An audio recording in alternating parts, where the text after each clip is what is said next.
Најпрво вас на представниците на медиумите сакам да ви се извинам што првата пресконференција ја одржуваме пред ведро небо. Најверојатно од кабинетот на министерката одлучиле дека ќе вадиме некој криминал, ќе вадиме нешто што е специфично и во наредниот период најавувам дека ќе има такви нешта, но ирелевантно дали ќе ни дозволат пресконференциите да ги држиме внатре во министерството или надвор. Исто како што вистината за Македонија излезе на виделина, така и вистината за ова министерство ќе излезе на виделина. Почитувани административни службеници, почитувани граѓани, почитувани представници на медиумите. Најостро се спротивставувам на казните со кои што треба да се соочи администрацијата поради грубиот и политички мотивиран закон за административни службеници, донесен од страна на власта на Никола Груевски. Барам нелогичното оценување на административните службеници за 2015 година да не важи, а казните да не се спроведат.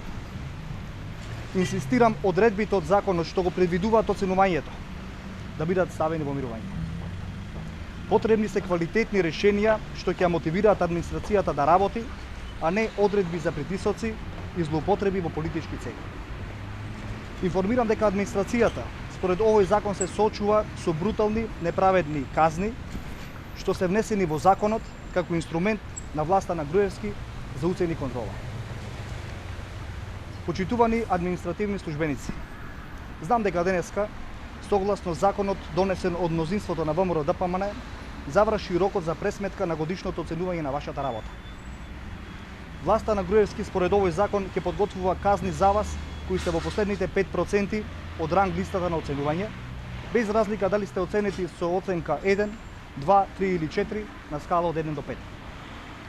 За апсурдот да биде поголем, според донесениот закон, може да бидат казнети и вработени со оценка 4,4, што е на граница помеѓу многу добра и одлична работа.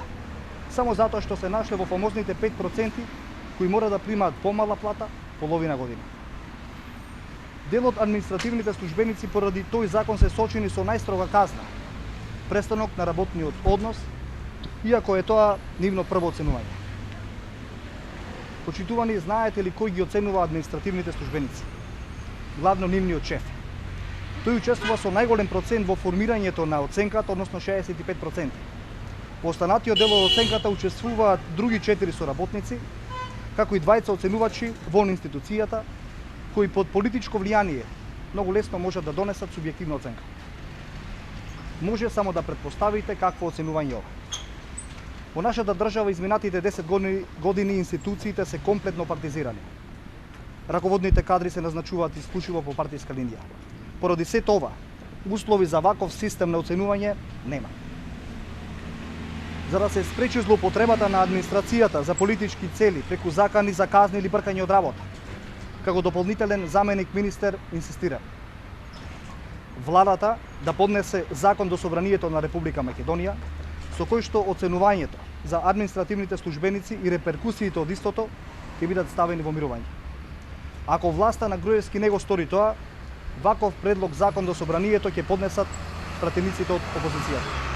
Во меѓувреме најавувам средби со синдикатите, невладините организации, административните службеници, се со цел заедно да изградиме соодветна законска рамка со што ќе се подобри квалитетот на администрацијата. И благодарам.